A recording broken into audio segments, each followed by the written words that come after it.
I started this YouTube channel in 2008, which was 17 years ago now, and I've officially been posting my life online for over half my life. I think the craziest part is that some of you guys have been around since the beginning, so if you are an OG, thank you so much for watching the videos and for sticking around. But often when I film my videos, I assume that everyone already knows who I am and is a subscriber, but when I look at my analytics, I can see that most people who watch actually aren't subscribed and maybe have no idea who I am. So I thought it was about time that I did a mini reintroduction. So if you are new here, hi, my name is Melissa, as you can tell from my channel name. I live in Vancouver, just outside the city. I'm currently in my early 30s and I'm very much in my single dog mom, living alone phase of life, and I really just want to fully embrace this chapter. That is why I'm starting this new series. I think we're gonna call it Daily Diaries. I was going back and forth between a few names, but this is the name that you guys voted for on my channel. If you are a subscriber, this is just a really mini rebrand of the weekly vlogs. These videos will still be going up on Mondays, but I felt like the vlogs needed a fresh start. I'm gonna start a new playlist for these videos. It's just gonna be vlogs for this chapter of my life. 2005, maybe longer, I don't know, we'll see how it goes. I also posted a question box on my Instagram story a few weeks ago asking what types of videos and topics, themes that you guys wanted to see in 2025. The top 3 requests were more daily vlogs, food content, and dating content. I feel like that's basically what I talk about in my videos anyways, so you'll be getting more of that. I thought we would kick off this vlog with a little bit of a dating chat and just give you an update on my mindset for 2025. I'm not really someone who prioritizes dating. I've never really put in a ton of effort in that area of my life. I've been in 2 relationships and both of those guys I met pretty organically. I've never seriously dated anyone from a dating app and I don't really go on dates very often. So I don't know how often I'll be giving you updates. Last year, beginning of 2024, I told myself that I wanted to prioritize it a little bit more, put in more effort and see if I would get a different outcome. And that we did, but not a positive one. I didn't realize how hard it was going to be to find people to go on dates with. I wanted to be more open-minded and say yes to more people and like people that I maybe wouldn't have previously. But even then, you still got to have some standards. So anyways, I don't think I went on a date until March. And in total, we went on 3 or 4 for the entire year. So clearly did not hit our goal. Also, after the second date that I went on, it was a little bit traumatizing and I took another extended break. And on top of that, a couple of the guys that I went out with, I'm probably gonna get mixed feedback on this, but I wouldn't say that I was attracted and I wasn't excited about going on the dates. I really had a strong feeling that I wasn't gonna be interested. And moving forward, I will not be doing that anymore. I am not gonna go out with people that I'm not excited about and that I'm not attracted to. I'm actually curious what your guys' thoughts are on this, because I know some people will side and say that you should give people a chance because you never know until you meet them, which partially I agree, but I still think that you can get a lot of information on someone based off their profile, their photos, just like information that you have prior to going on a date. And like, if you're already not interested before meeting them, I think you're just wasting people's time. That is my opinion on it, and we're not doing it anymore. All in all, 2024 was definitely the most disappointing year for me when it comes to dating, and I feel like it's made me view men a little bit differently, which is kind of sad. I also got flaked on a lot. Guys would ask me out, I would say yes, and then they just stop replying, or they would even pick a time and a place but not, or like a date and a place but not specify the time, and then they would never confirm, and then they wouldn't text back for like 2 weeks. I don't take those situations personally, but it's still really frustrating, disheartening, and just feels kind of disrespectful, to be honest. But also, people are just way too flaky these days, and this goes beyond dating. Like, this goes for friends too. I can confidently say that I am not a flaky person. That is something that I value. Like, if I say I'm gonna do something or I'm gonna be somewhere, like, I will be there unless I have a very valid excuse, which doesn't happen very often. I am not gonna bail on somebody, even if it's somebody that I haven't met. I just think it's really rude. I'm still gonna try to be open-minded, and if things happen organically, like, we'll go with it. Although I went through phases where that was my mindset last year too, and it still went horribly wrong. I will say, someone did ask me out recently, and we are currently in the in-between phase where they have asked me out, but it hasn't been confirmed. So I'm literally just trying not to think about it. With my track record, this could easily go one way or the other. There's no part of me that thinks he's gonna flake, but I never thought these other guys would either, so yeah. Anyways, you guys, maybe TMI, but I literally have a cup of pee in my car right now because I got some testing done this morning.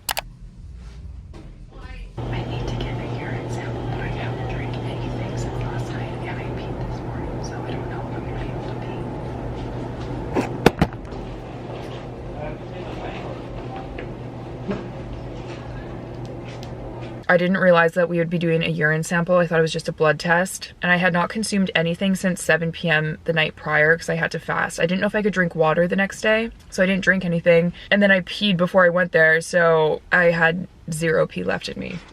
So I have to go back now and drop this off. And it's in a little paper bag, and I feel like it looks like shit. Like a stool sample, which who cares if it was, but I just like, I feel awkward carrying it back in.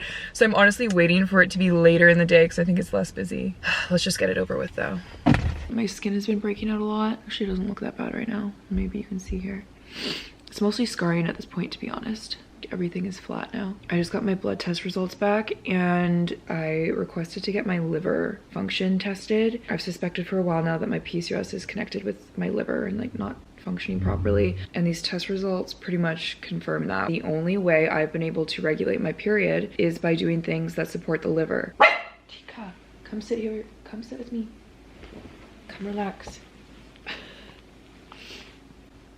No. Stop it. It's just neighbors. It's fine.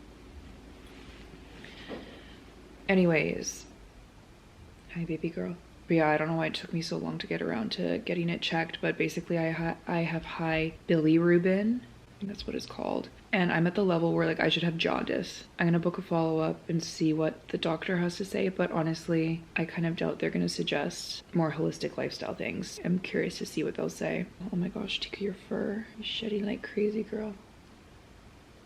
I'm glad that I got it tested, so now I know. I feel like seeing this data is like making me more motivated to do certain things because I have been focusing on liver support and stuff like that, but I didn't know for sure if that was actually correlated. And I'll definitely keep you updated on like what I'm gonna do about it and what the doctor says.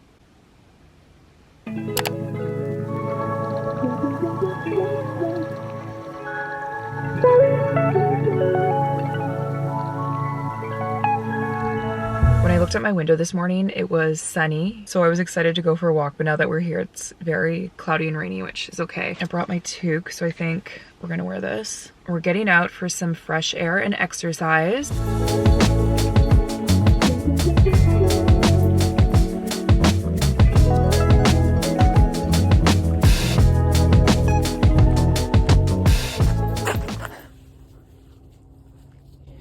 She always wants to turn around at this part of the walk. I don't understand. Look at this. Why? I know you don't want the walk to be over. Come on.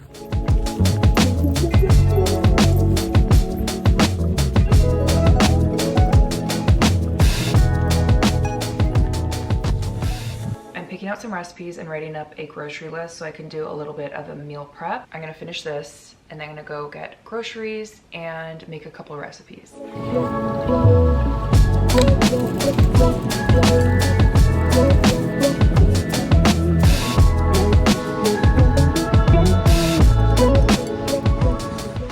We're back with our haul. I'm currently obsessed with blueberries and I feel like they've been really good lately. 2 little heads of broccoli. I haven't fully decided what I'm gonna do with those yet. Also got some cauliflower. I'm gonna be making a roasted cauliflower salad. I made it once before and it's really, really good. I needed cilantro and mint for that recipe. So that's with the cauliflower. Here we have a zucchini and a carrot. I made breakfast muffins the other week that were so good and they were a zucchini carrot. I was watching Virgin River and there was a scene in the show where some of the characters were ordering zucchini carrot muffins from a bake truck, and that inspired me to make zucchini carrot muffins.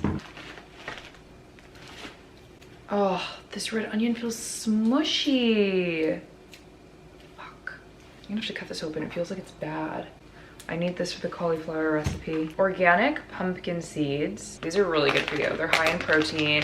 They're actually really high in tryptophan specifically. I put collagen in my coffee every morning. I count it towards my total protein, but collagen is an incomplete protein because it's missing tryptophan. So I just make sure that I have other foods in my diet that are high in tryptophan, but also if you're just consuming an array of complete proteins, I would say you're fine. Why can I not get this open? Normally I get roasted and salted because they just taste so good, but I feel like these will be good as toppings on top of like bowls and stuff.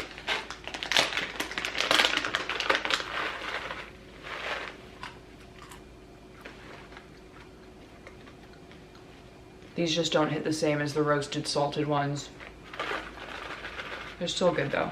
This is a big jar of organic applesauce. I don't know why. Like, I wonder what kinds of apples were used for this because it's such a different color from the applesauce that I normally get. The only ingredient in here is organic apples. I'm actually obsessed with applesauce. I think it's so good. I actually want to try this right now. It's high in natural sugar, but applesauce still contains fiber. Unlike apple juice, which I also love apple juice. Pectin in apples is actually really good at, I can't remember how to explain it, but every liver cleanse that I've seen includes large amounts of apples, usually in the form of apple juice, but you can also do applesauce. The muffin recipe that I make, the zucchini carrot one, calls for applesauce, which is why I got this, but oh, it's so good. Okay, we're almost done here. I also got a can of chickpeas, 2 turkey breasts, oven roasted turkey breast, and bone broth. They were out of the beef, so I went with the chicken. And that is the haul.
I just made some golden chai paste. I keep it in a jar in the fridge, and then I just add a teaspoon to steamed milk, and it makes a little latte, and there's a lot of health benefits to all the spices. I'm also just hard boiling some eggs right now, and I'm taking a little break before I make muffins, and I'm either gonna do a chicken dish tonight or the cauliflower dish. I have this leftover herb sauce dressing that I made. It's so good, but it's already been in the fridge for a few days, so I think I want to use that up tonight.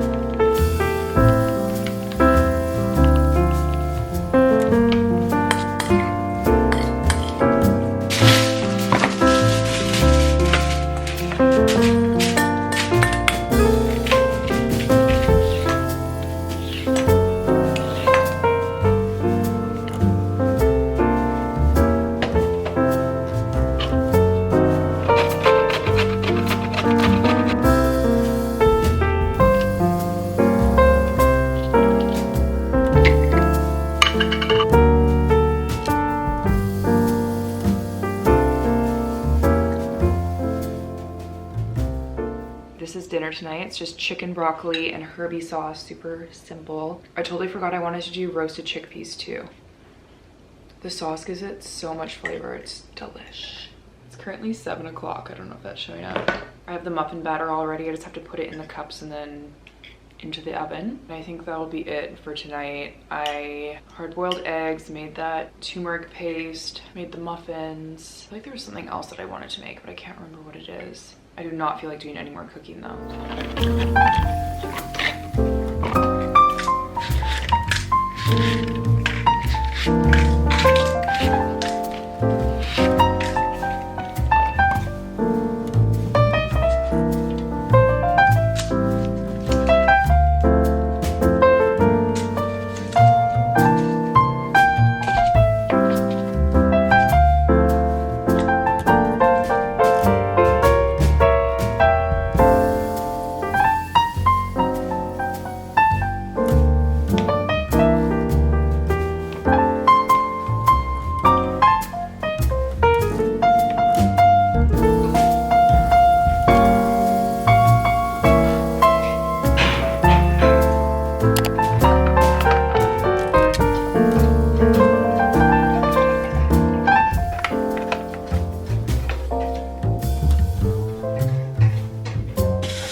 Hey guys, we have been having a pretty chill weekend over here. It looks like it might be a little bit sunny today, so we'll probably go for another walk. I also need to do a bunch of cleaning around the house, and then I have a doctor's follow-up appointment at 2:30. I'm currently reading a bunch of books, and I'm wanting to start a new one that I got recently, so I think I'm gonna sit here, do a little bit of reading, do a little bit of journaling, and just have a slow morning.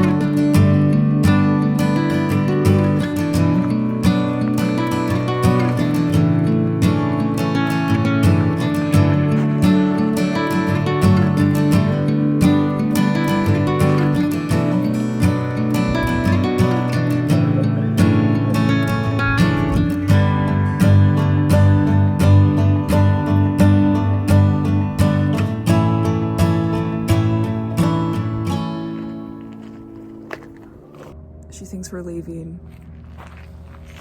Really just trying to bring her to another part. Come on, let's go.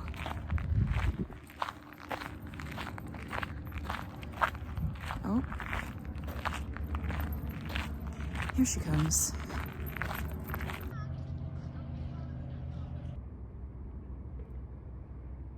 Today was a big day because Tika left the park without me having to pick her up for once. Some water? Oops.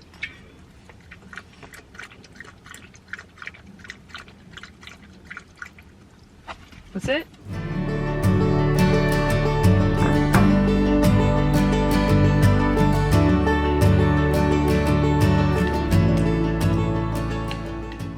Yeah, your bilirubin came back elevated at 34. Do you ever run into any issues like where you get jaundiced at all randomly? Or? No. No, okay.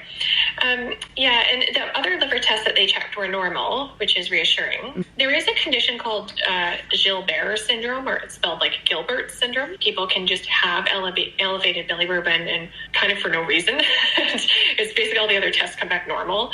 And that sort of comes to my mind when I see like a random elevated bilirubin with the other tests being normal. Right. So normally what I do, there's a more specific test we can do where we ask the lab to separate it out. So there's actually two types of bilirubin. There's unconjugated and conjugated. Asking the lab to give us a report of which type is elevated is helpful for figuring out what the cause is. Okay. So, the other thing that causes high bilirubin would be like usually obstructive problems. So a gallstone or like a blockage around the gallbladder, like something physically blocking it. What I'll do, are you okay to do another blood test? Sorry to send you again. No, that's totally fine. Yeah, I think we'll do that for the bilirubin. We'll see what's going on. And then make sure you follow up with us again for that result. Okay. Because I think after that, we would look at potentially a liver ultrasound if it's still abnormal, and or a referral to a specialist just to confirm. I think I'm going to include a couple clips from my appointment. Hopefully that's legal. I don't really know. I mean, it's about me. So if I'm posting it, I think it's fine. The doctor wasn't super concerned because my other liver markers were fine. She did bring up Gilbert syndrome. She said it differently. I'm not sure how it's pronounced, which is a genetic liver disease that causes you to have high bilirubin because your liver doesn't process red blood cells efficiently. There's no serious side effects to it. It's just a genetic thing. Personally, I do not think that's what it is. Obviously I'm not a doctor and I don't know how to read labs, but just based off what I know about PCOS, I also had slightly elevated cholesterol, which she wasn't worried about either. I have heard that higher cholesterol can actually point towards the liver, and also I'm obviously happy that my other liver markers were in range, but I will say the test isn't super accurate because those will only come back out of range if you already have liver damage. You can still have suboptimal liver function or like a sluggish liver, and those numbers come back normal because it's not super accurate at picking up on issues that are on the come up. So we are doing another test to check for the two different types of bilirubin, which will hopefully give some more information. So yeah, I'll keep you guys updated. I obviously still don't fully know. But the one thing I did want to mention on this topic is I'll actually link a PubMed article down below that has a lot of interesting information. It talks about the connection between insulin resistance, PCOS, non-alcoholic metabolic fatty liver disease and elevated androgens. It is all so interconnected. Also, everyone's situation is like different too, so different things might work for you. You might have different underlying things happening. Anyways, I'm gonna make that cauliflower dish for dinner tonight, have a hot bath, watch a show, read a book. Very low-key weekend. Allow their energy to impact you. And I always find it funny. We allow the most challenging person to have the biggest impact on the whole system. Cystic in their personality style of it, right? You just overvalued. Accept the reality that no matter what you do in a meeting or in showing up and not responding to my dramatic whatever, which means we live in a perception of ourselves. So if I think Mel thinks I'm not smart, then I don't think I'm smart. Right. So it's not even reality. It's not even factually proven or checked or tested. Right. By the way, everything in the Let Them theory, this book is literally every thought. Those 7,000 thoughts, that's what you're addressing. So he's worried. Like, what are they saying? They're all talking to each other. What rumors are they spreading about me? Like, to do, because you cannot change what other people do.